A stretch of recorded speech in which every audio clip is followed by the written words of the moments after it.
Maxie, I've been thinking, should we do season 3 on the Dr. Joe show? You sure? You sure it's a good idea?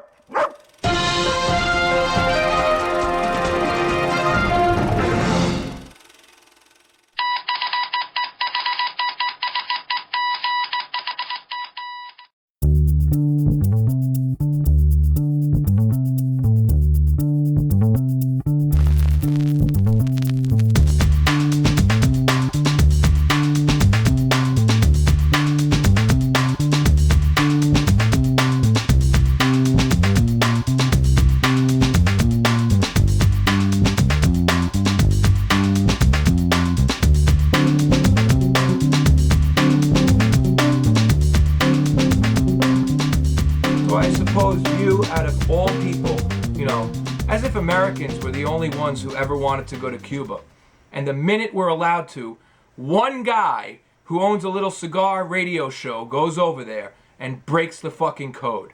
Meanwhile, there are just hundreds and thousands and millions of what must be fucking morons who came before you who just couldn't fucking decipher that this is what was going on.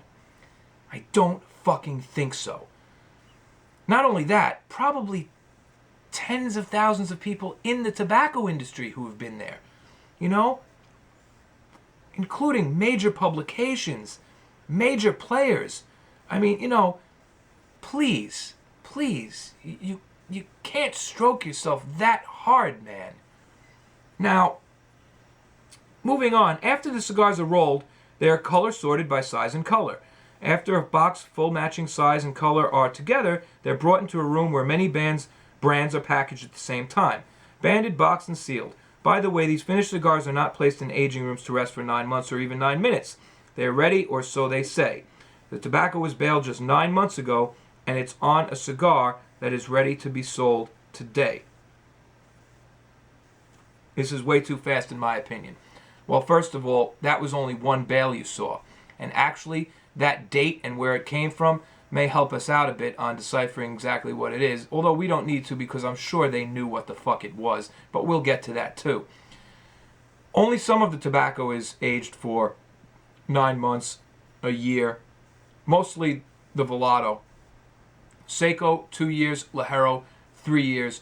Wrapper leaf, actually, only a year or so, unless it's a special edition wrapper. But since 2006, unlike before, where this tobacco was probably aged, 90 days, like I say all the time, Habanos SA, as much as I talk about what a conglomerate they are, they've also done, and I've said this before, a world of good.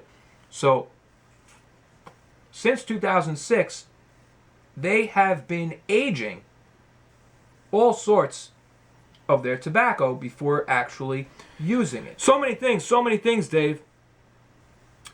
So that's way too fast for me. Well, like I just said, the tobacco is aged, and a lot of it is aged longer than just that one bale you saw. Number 2, yes, the Cuban cigar process, and I've said this before on the show, is much faster than what we're used to over here. That is why we have the sick period, which is not always. Some cigars, young Cuban cigars, are very, very good. Once in a while you get a box that's a little too damp and it needs to air out or it needs to age a little. But boy, do they age wonderfully, let me tell you. Sometimes Cuban cigars, great Cuban cigars, can be a game of patience. Other times it depends on how much money you spend and what you buy. But there are definitely blends. And it really doesn't matter what you think as far as, oh, that's too fast for me. Again, they serve the world market, the whole world. They don't have, time is not a fucking commodity. They're not doing this because they're cheap. They're trying to make the best cigar within the allotted time they have to service as many people as they have to service, So, I'm not frowning upon that, oh, the cigars move out too fast. Well, I'm happy that they started aging some of the tobacco, first of all. And I don't think it's too fast because, you know what? Usually by the time I get it, it's almost or over a year old anyway, and sick period is all but gone. And, by the way, when they leave that factory, they're not going out for sale. They have to go to a main warehouse first, where they are all formed up into master crates, master cases, okay? And those can sit there for a while, where they get their, right now they're going to get their Cuba seal. And then when they go there, they get their government seal. And then they're going to be put on freight carriers and delivered to all the retailers all over the world. And then the consumer gets them. So by the time we get them, they have more age on them. But whether or not it's too fast for you, again, that's just a fucking opinion. So we're not going to spend any more time on that. Now let's look at the cigar roller. Most, by the way, were young on the factory floor. And not that there is anything wrong with that, just making the observation. Then why did you say it? Well, obviously it has some sort of effect on you. Otherwise you wouldn't have included that lengthy sentence. Ever associate youth with talent or knowledge. Generally, older people will be wiser. I'll give you that. But talent, forget it. You realize that some of those kids you've seen on the floor have probably been rolling cigars since they were fucking 9 years old? They could outroll you. They could outroll you if you practiced for 3 years. That I'm sure of. So youth, again, now you're just making points that upset me. But I couldn't help notice their tools. Dull Chavetas, tobacco knives, cracked wooden cigar molds, they will call them vintage, or cheap plastic molds is what I saw in Cuba, as opposed to precision interlocking polyethylene molds you see everywhere else. Can they do a great job with old, worn-out tools? I don't believe so. Well, then I don't believe you've smoked a 50 cab of Ramon Alones lately. I don't believe you're smoking many of the Cuban cigars coming out right now. We'll get to all the Cuban cigars you smoked on the island. Yeah, you said they tasted young. Yeah, that's because you smoked them on the fucking island. They're as young as can fucking be. They haven't had any time at all.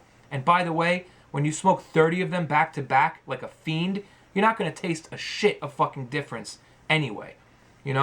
So, moving back to dull Chavetas and tobacco knives, I open my box of cigars. I see neatly straight cut feet. I see wrappers that have been cut so proper I can't even see the seam where the wrapper meets itself as it wraps around the cigar.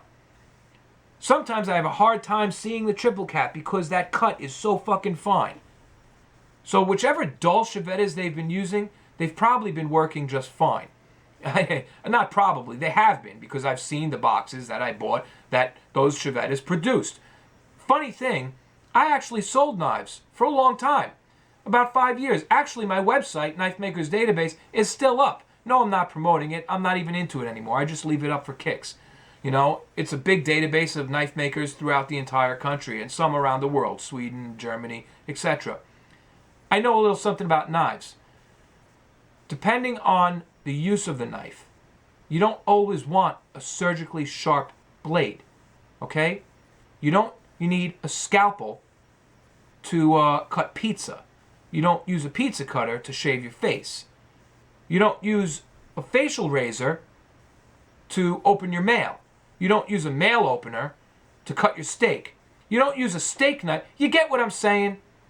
It's all different. Man, you ever see one of those things, those things they use to chop up all those big, I forget what they call them, man. Those things don't have a very sharp edge, but man, can they hack shit up. Depends on what you're using it for, I'm sure the Chavetas they had there were just fine for the job. And if they weren't, if they were tearing wrappers, for instance, I'm sure they would have said, hey, I need a new one. So, what do we got? Rollers that are too young, Chavetas that were too dull, even though you don't know how to roll a cigar. Well, I shouldn't assume that. Maybe you do. But, I don't think it has much to do with anything.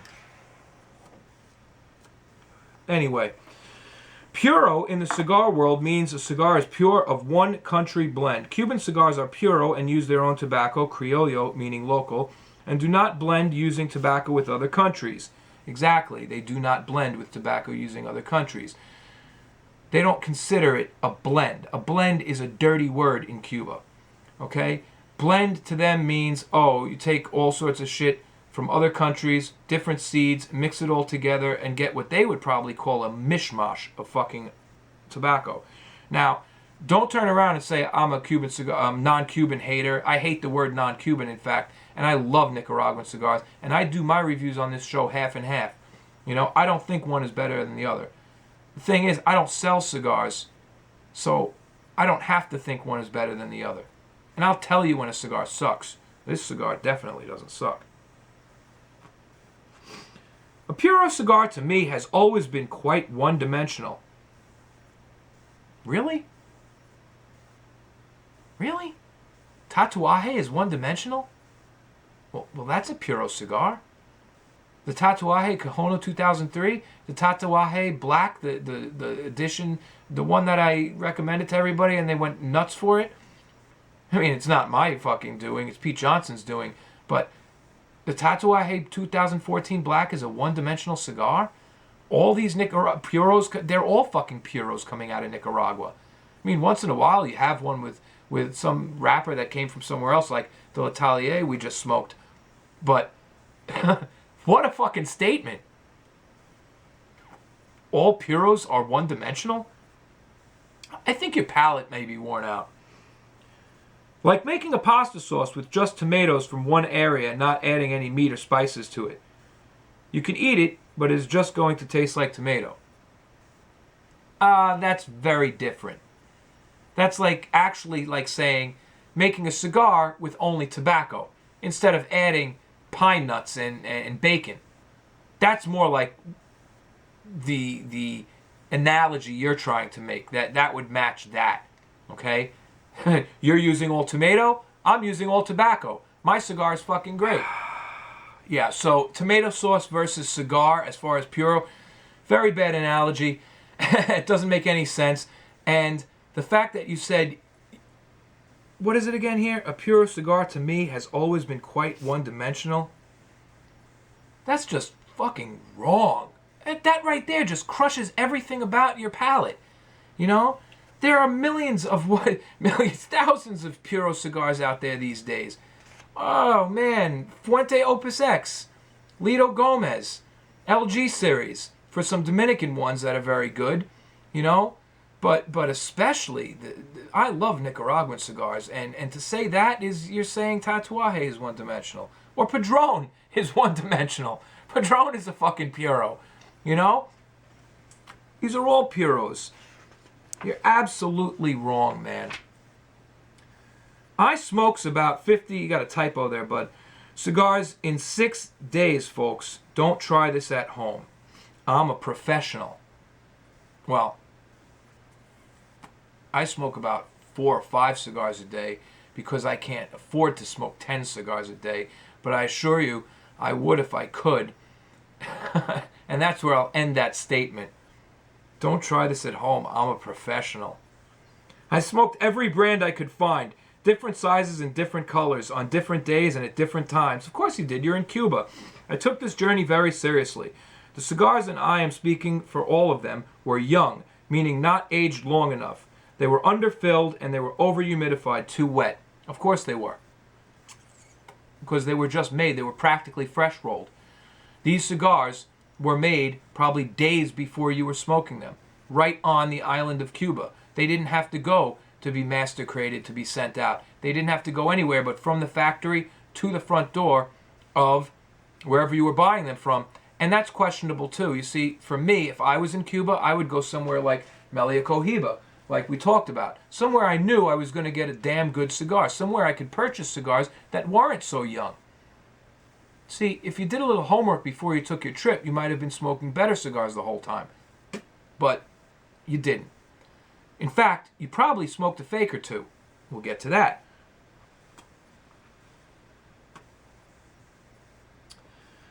Underfilled, over-humidified, too wet. Well, I could hardly keep them lit and had to relight over. Well, that's because they're too wet. And being too wet is because they didn't have time to dry out, and that's what causes the sick period. This is the speed of production of Cuban cigars. This is true. I will give you that. They were young. But, again, it's the tourist's fault for really not looking where to buy. Again, I don't know where you were buying from, you know? What about the cigar Hiroshi gave you? Is that one too wet?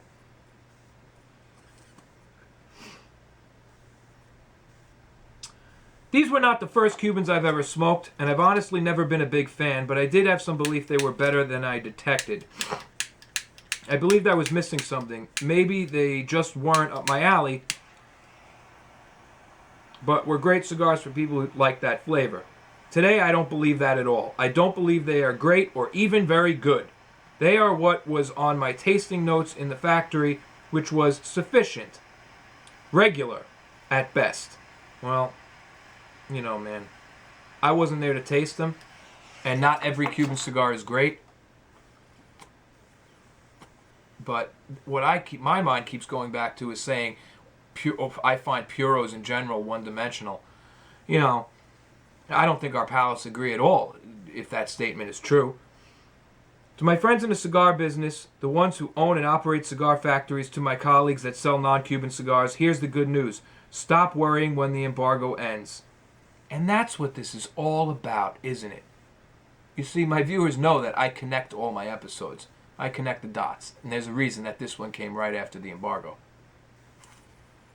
Because if I didn't want to do that, I would have squeezed this in first for time's sake. That's what it's all about. You're in the business for 30 years, and you're afraid. What's going to happen? In fact, you're getting hurt right now because people like me are out there telling people you can buy Cuban cigars. You can buy Cuban cigars online because guess what? They're not illegal anymore. The embargo hasn't officially ended, but you can go to Cuba and bring back $100 worth of Cuban cigars. If you can bring them back, then they're no longer illegal to own, and they're no longer illegal to smoke. They're not illegal. End of story. So order away. I haven't had a box confiscated in 5 years now. 5 years. And I've been ordering, you know, my viewers know. I don't have to explain myself. But point being, you're getting hurt right now. Right now. And you know it. You probably know it. Imagine what would happen if the embargo ended. Well, in our embargo episode, we talked about the fact that there won't be Cuban cigars in non-Cuban cigar shops. Not for some time. Not until some settlements are weighed out. And as long as Habanos SA keeps making ridiculous, preposterous gestures, such as saying they want to own 70% of the entire American cigar industry, well, you can forget about that fucking shit. Uncle Sam don't swing his balls that way. All right? So it's going to take a while. But even so, people be ordering online. And why will they be online? Because they're online already, even if they're not ordering Cubans, to avoid fucking taxes that brick and mortar shops like you charge. We don't like paying taxes. We're Americans. We work very fucking hard for our money. We hate taxes. But this might help, because when the embargo ends, guess what? All those Cuban cigars coming over the border in the mail, they will be taxed. Very, very highly. Even if they're not being sold in shops. So maybe you don't have to worry that much after all. But I think after we've deciphered all the ludicrous crap you spewed all over this article, that not many people are going to listen to you either way. You know, we're going to run through real quick one more time to show a few pictures and some examples of your agenda. But before we do, let's just finish this up. To the American cigar smoker, I've been smoking and selling cigars for over 30 years. I've smoked them all and consider myself somewhat of an expert in the field, as pretentious as that sounds. It does sound pretentious. To me, not because you're claiming to be an expert in the field, but because you don't draw the line at where your field and the Cuban cigar field begins and ends. You can be in the business for 150 years, all right? If you've only smoked a few Cuban cigars here and there, and you haven't been into it, then you don't know about Cuban cigars. You don't know about Cuban cigar production. If you did, you would know that the Cuban cigars you're smoking in Cuba are going to be young unless you go to the right place. You would know about things like the sick period and things like production is much, much fucking faster. You would know about things like there is only Seco, Ligero, and Velato, and that's just the way it is. You know? You would know things like September 15th, the growing cycle starts, and by March 8th, when you got there, the whole shit is fucking said and done. Alright? I think what you were most interested in your entire trip was sitting down with Hiroshi, since you dedicated an entire day to that part of the article, you know, which makes sense, since you'll be selling his cigar in your shop. I truly believe Americans are smoking the best cigars today. I do too, because we're ordering fucking Cubans. You know? But no, seriously, like I always say, Cubans are not better. Nicaraguans are amazing. I've smoked Cubans that are better sometimes and Nicaraguans that are better sometimes. I swing back and forth. I'm a bi-cigar-shual. All the fucking way. You know? I'm not ashamed to admit that. I don't like sitting on one side of the fence. And that's what I can't stand about so many of these forums.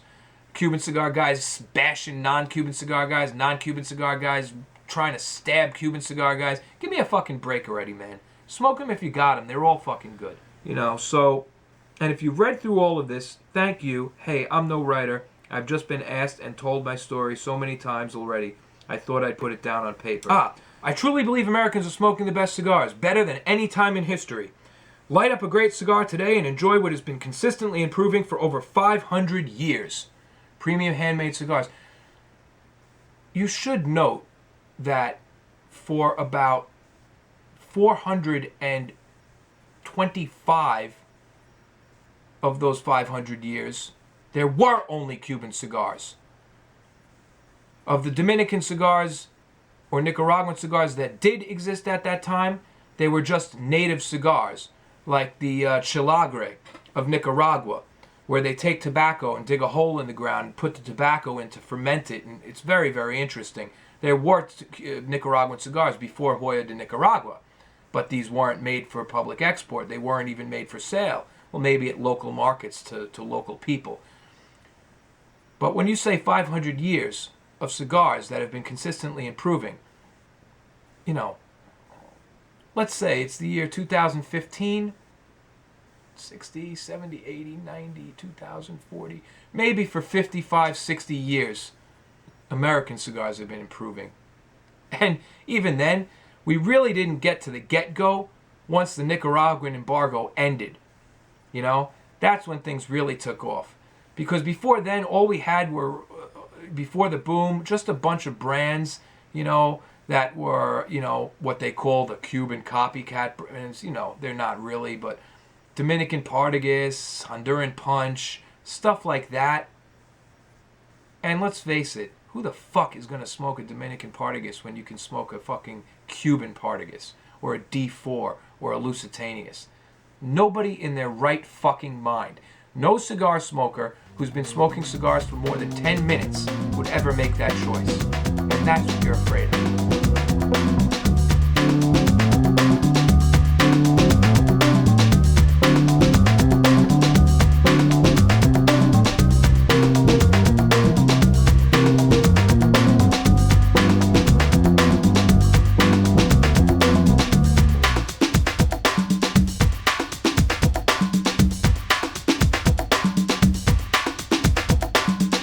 Say goodnight, Max.